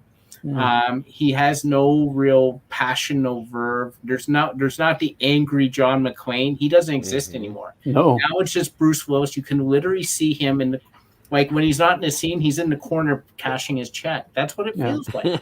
Or having a nap in his trailer. Yeah. So, like, when you have that sort of thing, like Charles Bronson was cool. Charles Bronson, he walked it off, but he walked it off in a very, like, nice way. Like, he walked it off in a very thing. He shrugged off things because he was a tough guy. Bruce Willis is bored. He's just sitting there like, yeah, I guess I'll go kill this guy now, and then I'll go eat lunch. Like, when you have the star who's like that, then it doesn't matter. Nothing. The problem in this Death Wish movie is it doesn't feel like anything matters. The killings, the retribution, it all leads to the same ho-hum conclusion. And yeah, them trying to do the gun hand at the end, just it's not the same thing. Could someone explain to me why, when he was doing his doctor duties, he had a pistol on him? I was just in the theater like, why do you have a pistol on you, man? He fumbles the pistol and falls down into the hospital. Yeah, it's like, why do you have that at work? Well, what are you doing? Wait, what happened? That was He the other stole guy. one from a body. He stole one from a body. Yeah. Yeah. Well, it falls on the like, ground, and he sort of slides it under the gurney with his foot and retrieves But it. why is he? It's like, I why was do you just have like, that on you into this? No, that was you're talking about why is the victim have that gun on him? Like No, Bruce Willis. No, that I was the thought- victim's gun. Oh, he took it from the victim? Yeah, like the guy was just in a shootout and he had the gun on him and they brought him into the emergency and it fell out of his pocket and Bruce Willis saw that and said, "Oh, I can use this guy's gun and it's untraceable." Stolen, yeah. Yeah. Okay. That's right. So why did he fumble and almost drop it when he was like doing an operation or something? Like, you think he would have put the gun away? I don't. Okay, don't I'd have to know watch what the scene happened. again, which I won't. Well, I think he does, and I It could have happened, but I just watched this like 2 days ago, so I don't remember that happening, but it could have happened. I don't Okay. know. One That's thing fine. he does that I found utterly idiotic was he hurts his hand shooting the gun. Yeah. Oh, yeah, because it comes out and he's not prepared. That was like a Yeah. big plot point. Like he doesn't know how to shoot or whatever. Yeah, he doesn't know how to shoot, and I'm like, really? We're like, it's Bruce Well, I Willis. don't- Of course he knows. Well, no, it makes sense, but they don't really drive home the point that he's a novice because he's so at home with shooting guys. It doesn't. I mean, he's good at it later. like the problem is you're always going to compare it to part one. Part one handled that expertly. It's Yeah. like Right. he's broken up about it, and he doesn't even ramp up to gun yet. He's got that sock with the coins in it. Coins, you yeah. know? So, yeah, it doesn't make sense because it seems like he knows what he's doing, and then his hand gets injured, and they're like, "Well, that's because he doesn't know what." I guess he doesn't know what he's doing because the script says so. So okay, Right. thank you. Right. Yeah, this was that too makes late. Like a lot of average people that I've talked to about this were like, "Wow, this is really cool," and this is the perfect movie for an average person who wants to go see some fighting and not really dig deep on their moral and not be standing on disturbed anything, by it. and not be disturbed by it. Death sentence, because we kept talking about that. That is disturbing, and you know why that's got a shit rating? I can tell you why. Because Kevin Bacon doesn't win at the end and be like, "Yeah, I got revenge, and I can now go on my way." And It's I love like- it. And yeah, and that's the point of it. And then, so again, as a viewer, what are you looking for? If you want to have some entertainment value, this is not going to provide it. Death Sentence, I saw it once in the theater. I own it, and I have not watched it again because it's a little bit tough. I hate seeing the kid get killed. Yeah. His life is destroyed, and it's almost too gritty that I can't even get like a lot of enjoyment out of it. It's not like Death Wish 2, where it's super gritty and violent and brutal and bad. But there is at the end where everyone gets their just desserts and Paul Kersey walks away as a hero. So it's more fantasy than Right, death sentence. right. But Yeah, death they have sentence is too rough. they have the same two XM serious guys that Yeah. talk about violence every so often in the remake, and it's kind of weird. It's like the same Ham-handed. two guys they probably got on loan for a day or something. It's like just shoot a bunch of stuff of you talking about vigilantism or Right. something like that. No. Like, well, I don't know. Well, do you think? Well, there's nothing really intelligent about any of it. Yeah. To me, at least, I don't know. I Oh, agree. yeah. It just seems like it's squeezed in there. Just I guess we're a Mhm. movie about vigilantism. Quick, get some people talking about and debating things. Like, what do you think? It's like, I think he's great. It's like, well, okay, but you don't know if he's crazy too, right? Yeah. Like Well, everyone's always yeah. cheering Dexter. It's like, well, he's a killer. Yeah. Once he runs out of serial killers, he'll turn to regular people. Yeah. That's why we always need serial killers. Yes. They had Man Cow and the other guy, and I was just Yeah, like, Man Cow and some I had- other dude. Yeah. I had this same reaction. I'm like, why is this? Why is here? Man Cow in this movie? Well, yeah, why is he in this movie? Why are we debating? Like, there's no debate. Like, no one is on the other side saying he shouldn't do this. He shouldn't take the law into his own hands. Like, this is still a movie. Like, I'm not watching a documentary. I want the guy to get revenge. Why am I watching this movie otherwise? I'm not here to debate anything. This isn't 12 Angry Men. I want, like that visceral satisfaction. That's why I paid my, $20 or whatever I paid to see the movie. The movie is debating it for you. Yeah. This is what we're talking about. This is the issue. They're debating it for you. The movie is not confident in its own script to allow the audience to debate it within themselves. Yeah. This is why I like part 2. It's presenting you with what happens. Now, me, viewer, I have to take that in and decide what's right in my own head, in my own heart.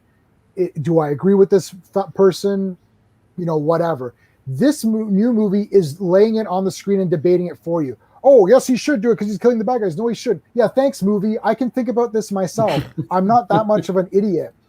And that's why they glossed over the beginning part. They didn't get raped at all. They got shot. Sean said this. It's not a crime that can happen to me. It's like, well, I don't have any money. No one's going to steal my Namor statue. It's like, They might. right? Well, it's like, you can get it on eBay for $50 like me. It's like, right? And the thing is, this is an organized bunch of people who are targeting certain houses that have money and safes and all that, right?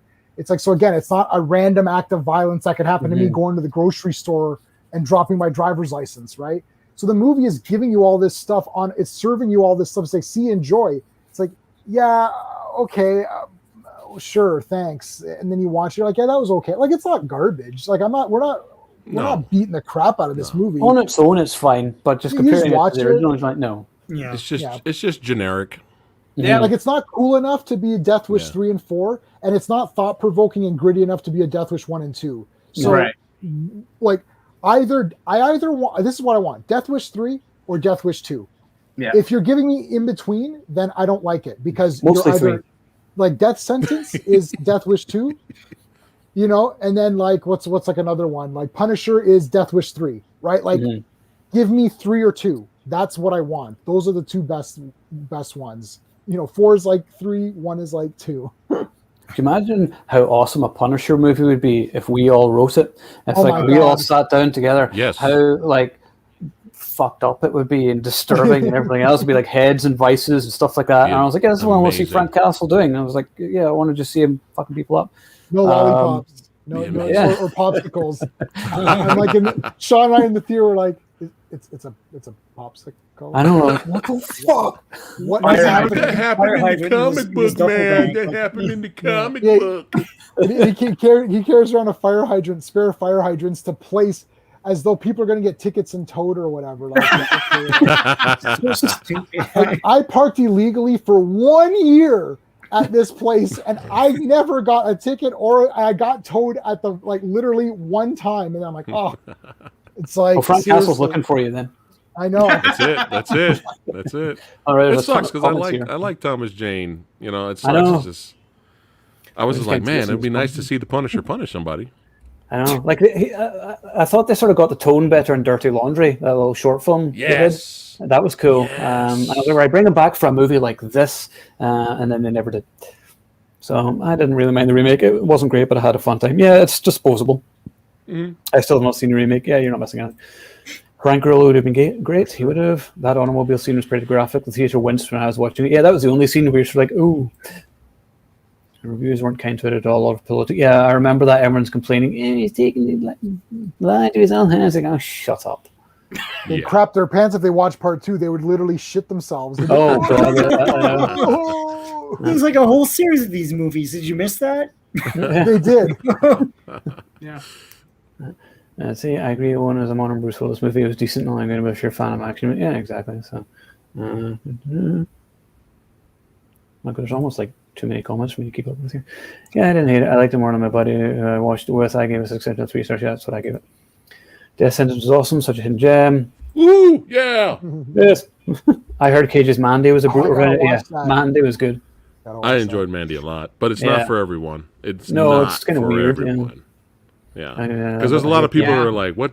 They're like, "Oh man, that was really cool. That was crazy." Then, what the fuck did I just watch? So that's Mandy. So it depends on if you have an open mind and if you're okay with slow burn and weird, you may like Mandy. And but if you want a straightforward movie, you're probably going to hate it. Yeah. So Cage did a Death Wish kind of movie. Did he? Was it Vengeance, a love story or something? Is that what it was called? You know what? I was really liking that, and then it just kind of tapered off. Yeah, there was like some woman and she gets raped, and he's like the cops investigating, but then he ends up like killing the guy who's responsible. I was like, all right, this is all right, and then sort of and then it just kind of like, where's the action? Where's the revenge? I mean, where's the vengeance? Like it just kind of pitted off. The middle was good. Yeah. So this is Death Sentence more realistic. Actually deals with the consequences of actions. Yeah, that was the thing about Death Sentence. It's all about the consequences. Yeah. So Circle of Violence, that was different from most revenge action movies. Don't explore that much. Yeah. They also should have looked at the dichotomy of Willis being a surgeon who saves lives, and now he's also taking. Yeah. I thought more about that was going to happen, but that's implying it would be intelligently written, which it wasn't. Sort of implied that at the beginning, though. Like when they said, you're going to save the piece of crap who killed. He's like, yeah, that's my job, and I'm like, okay. So they had the perfect start, and it just. Yeah, I was unclear when he realized that the one guy had his watch and he's on the gurney in front of him. I was unclear as to whether or not he did something for him to die or he just died, because it's very unclear. I think they were he just didn't do one thing or something, and they were gonna inject him, and he's like, no, forget that. Let's give me the whatever they're called, the defibrillators. Defibrillators. Yeah. He's like, give me those, and I think he knew that wasn't gonna work. Yeah, because like what the other thing, the nurse was going to do something. He's like, no. He goes, forget that. Give me the defibrillators, and then he did it. So I think he knew. Yeah, it's a bit wonky shit though. It's like, come on. He should have done his face or something. Like, I don't know. Do something cool, man. Something cool. Yeah, creative. Watch a horror movie. Watch a Halloween movie or Friday 13th. There you go. Yeah. There you go. Do you remember the PS2 game or the Xbox game? Yes, the voice by Thomas Jane. Yeah. Yeah, that was better than the movie. That was really graphic. Yeah, it was. I see Jimmy Smith here. The Punisher movie show would be a good topic. I actually did that a few weeks ago. I was on J-Man's channel, so go like and subscribe to J-Man's channel. It's also posted on the site. If for some reason you don't know there's a website, it's on theactionelite.com. And you'll find it there. And everything on that one, man. We went through all of it. So we went Punisher-tastic there, so you can check that out. And also, while I remember, everyone please like and subscribe. Also to That Fat Samurai Guy on YouTube as well. His channel's awesome, and J-Man's channel as well. And like, subscribe, click notifications so you know anytime we're being live as well. So good, I remembered. One of my favorite revenge movies, The Crow. Absolutely. Now there you go. That was I saw that when it came out in 88 or 89. 94. 94. Oh, why did I think it was 89? But yeah, maybe I was thinking it was close to Batman, or it was the same style as Batman. But yeah, Alex Proyas, I was pissed at those guys. I hated them. I wanted them to be destroyed. And it's like, yes, when he comes back and kills them all, he plays with them and toys with them. Like, yeah, this is killer. And part 2's damn good too. That little kid getting killed, I was like, F that. You killed a kid, you're done. Like, I don't know. Those are better. Yeah, exactly. That was Death Wish comic book style. That's not Skank. That ain't Skank. Skank over there. Skank dead. Even the cocaine is black in Crow 2.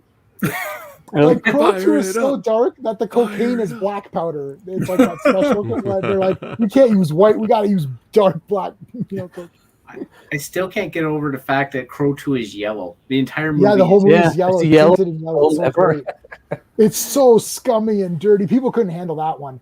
They could not handle it. I saw it in the theater. People were just like, I can't handle this movie. This is just too.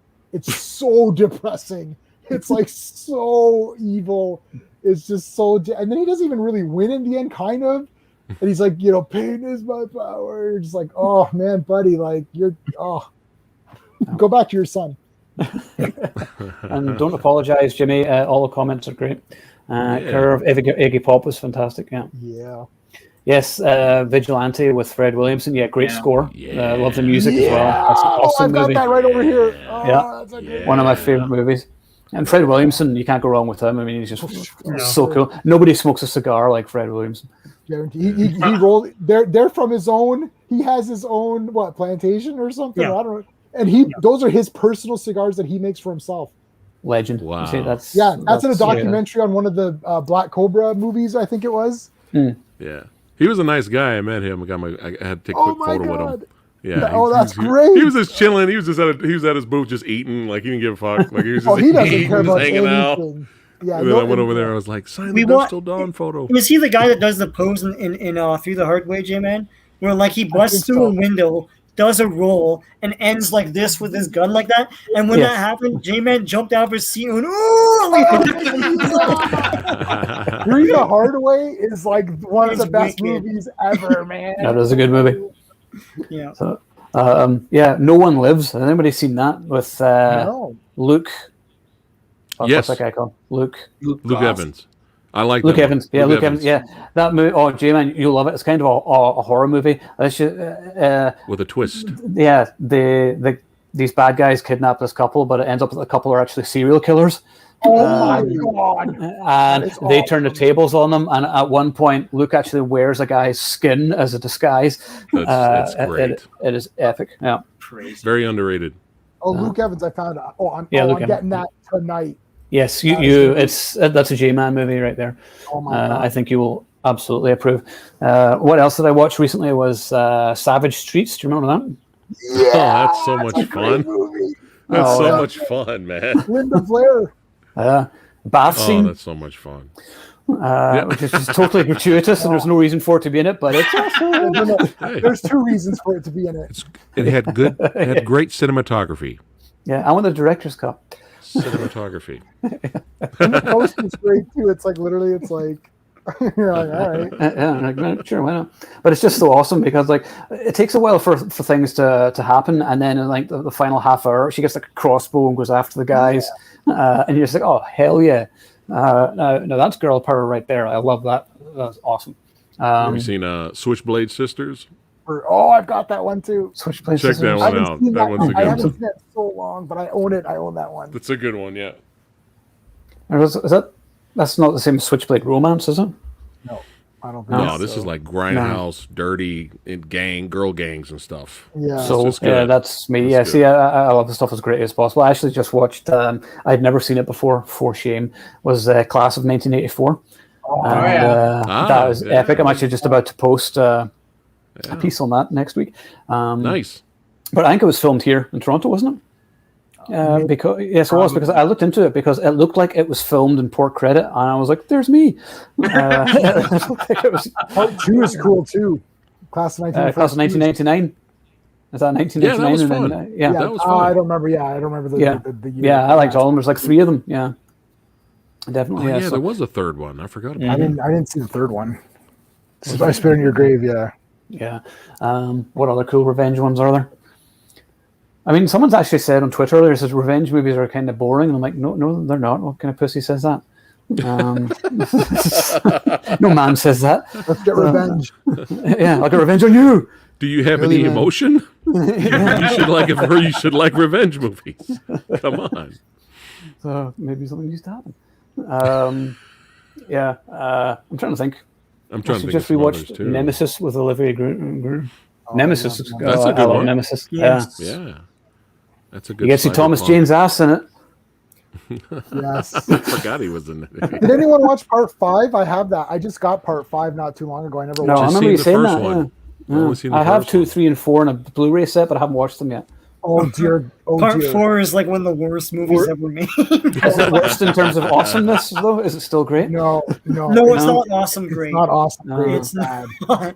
Was 4 Sean and I could recent? not get through it. No. Was 4 It recent? must be bad. Was I think it that- was the 90s, wasn't it? Mm. 5 was the most recent one. Oh, And then- 5. There's 5? Oh my I didn't god. even know there'd be 5. Yeah. Yeah, I got 5. Yeah, 2. No, 2 and 3 are not good either. I mean, they're not good either. No, 2 is Yeah. a no. I just watched it not too long ago, and literally I laughed throughout the entire thing. What's the director's name again? I forgot the director's name. Albert Pune. Albert Pune. Albert He Pune, loves Sue Price. He's like infatuated in love with Sue Price, and Yes. and you could tell like 2 and 3 is the Sue Price I love you, but like it's not great. They're not great. And then 4 is a new level of non-acting and a new level of bad. Of Yeah, Albert Pune is mysterious and hit and miss. It's like Omega Doom is boring to me as well. There's that kind of movie, and then there's the awesome kind of movie, and it's like, is it the same guy directing these? I don't. What's going on? Nemesis is awesome. Yeah. I truly loved Nemesis. I've seen it so many times. No, it's one of the greatest low-budget sci-fi movies of that time. I mean, it's so creative. They're shooting their own doors open, and they're like shooting the floor. It's Yeah. great, man. Yeah. Underworld Underworld tried to stole copy that. yes. Yes. They Yeah. tried, but it Mm. wasn't as cool. And I remember in the theater, I think, J-Man, we saw it, and I was like, it's freaking Nemesis. Nemesis. I know. I was like, you're gonna Nemesis your way out of this? It's like, you bastards. So what's his best movie? Nemesis, Nemesis. or Cyborg? Nemesis? Or is there one I'm missing? I don't know. I got to go Cyborg because Van Damme, man, it's my boy, and it has, and I love Fender in the final fight scene, just going, yeah, and it's just all he does, like the final fight scene, and then he gets hung up on a hook at the end. So, It's like So, the same that's sound one. for him punching and getting hit. yeah. I mean, how can you not love that? Yeah. They reuse a lot of footage. So he's like, it's what I do, get people out of the city, and they just keep replaying that thing. I'm like, oh, stop replaying this. But I do like Cyborg a lot. It was one of the first movies I bought when I went downtown. When I wasn't allowed to go to downtown Toronto, I snuck and went down there, and I bought Cyborg on VHS, and I was so excited. I'm like, I got Cyborg. That's quite gangster of you. Yeah. Here's Oh, another you don't- revenge movie or a vigilante movie. Have you seen the one with Michael Caine called? Yes. Is it Harry Brown? Yes. Yeah. have that. That's a That's good awesome. one, man. Yeah, have that that. is That good. was pretty Yeah. good. That was all right. It's Yeah. all What right. is it? What is it? He says, oh, you fail to have cleaned your weapon, sir. That's something whatever he says that, and then like shoots the guy. You failed to maintain your weapon, sir. That's what it is. I mean- Yeah, that was quite awesome. That movie preyed on the the helplessness of getting older and Yeah. whatnot, and that sort of hit that vein. Yeah. But Yeah. it was all right. It was Yeah, I liked it. It captured the Death Wish vibe, where like it's a Mhm. scary housing estate, and there's like thugs everywhere, Yeah. and And you 'cause wanted them there- to die. oh, yeah. that you did, yeah. Because don't they like attack a guy and then like pee on him, don't they? They like urinate on the guy after. Been a- or something been like- a yeah, while. I saw it when it came. I bought it when it came out. I pre-ordered it and I watched it the day I got it, and I haven't seen Yeah. it since. That's pretty good. yeah. I have it on It's DVD. It's lost- pretty good. It's lost here somewhere. Yeah. It's anymore. Now, here's a more obscure one. It's from 1982 called Fighting Back with Tom Skerritt. Remember that? I've heard of Oh Fighting my Back. goodness. Heard of it. I saw it years ago. I haven't been able to get it though. I've been wanting to watch it and cover it on the site, but I can't find it anywhere. So I'll keep hunting and see if I can see it. But it's basically Tom Skerritt being Percy, and I like Tom Ah. Skerritt. He's one of these guys, sort of underappreciated character actors, but he's always brilliant in everything he's in. Usually playing a military guy. Yeah. But I am a fan. What's this? Anybody seen Blast by Albert Pune? Die Hard knockoff. No. No. I've heard of it. It's Oh. on Amazon Prime, but I haven't seen it yet. I have it. I haven't watched it yet. Yeah, I'll have to get into it. Home Alone is an underrated revenge flick. It is. Basically, Death is. Wish 3. So is RoboCop. RoboCop. Yep. The good old days. That's Yeah. not for the G-Man. I haven't seen Street Law with Franco Nero. Oh, yeah, I watched that actually last year. It was pretty good. Okay. Well, Franco Nero is awesome. I mean, Yeah. something with Franco Nero in it is worth seeing.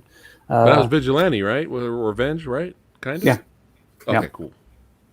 So yeah, no, definitely worth checking out. All right, well, I don't know about anybody else. Stallone in Get Carter was a good Revenger, yeah. And then, of course, Michael Caine in the original Get Carter, yeah. Which I haven't seen in years. But was Drive Angry Revenge? I can't remember. I'm looking at my collection here, trying to see. I know, I'm trying to think. There's like almost endless revenge movies. Of course, all the Punisher movies. Brave with Jodie. The Brave one is the Brave one. Yeah, that was good. Yeah, was that pretty good? Yeah, it was like a female Death Wish. Yeah, that was pretty good. So yeah, I like that. I can't think of anything else. What about every single Steven Seagal movie? Yeah, he said Jimmy Smith just said Hard to Kill, and I was like, Hard to Kill if justice,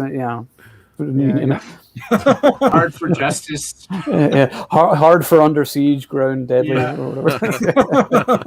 And then that's getting too, because then the Perfect Weapon is a revenge flick. Like it's like everything's a revenge flick if someone's pretty much anything. Peppermint with Jennifer Garner. Yeah, that's pretty good. Yeah, that's not bad. And then what was it? No, I forgot. But yeah, there's a lot of revenge movies. But Bronson will always be the king, and he'll always be my Paul Kersey. Anyway, sorry, Bruce. I was making a sandwich. That's poetry. Yeah, on Deadly Ground is revenge for the environment. And somebody does call Steven Seagal Cupcake in it. So you're the real man, and I'm the cupcake. They showed that in my school as an educational movie. Oh my god! In one of my classes. What is the essence of man? What does it take? What does it take? Forrest Taft. Forrest Taft. Yeah. Batman '89 is revenge. What did the guy say after he got his ass kicked? He's like, I need time to change. Seagal beat the racism out of him. That's right. That's how you beat racism. That's how you do it. Yeah, exactly. So, there is an endless stream. So, Hard for Justice is a Pornhub movie, Stephen. Let me write that. Never down. heard of it. I directed it. Wait, what? I'm surprised. Go ahead. No, I'm surprised Seagal, out of the 5 billion straight-to-video movies he's made, I'm surprised he just didn't make an Under Siege 3. I know. Hard to Kill 2. Yeah. Harder to Kill. I mean, come on. Harder to Kill was right there. Yeah. And then they didn't do it. Yeah. Out for more justice. Out for more death. Marked for even more death. Out for harder justice. So Above I mean, they need to do enough. They need to do enough so you could do marked for death. Yeah. Right. Like they need for yeah. I mean, I can't believe with Bad Boys 3 that was Bad Boys for Life, and I was like, no, Bad Boys for Life. There should have been the fourth movie. And I was like, you fool! What have you done? You ruined it. Start the franchise over. They weren't making part 4. I think that's the thing. We're all done here.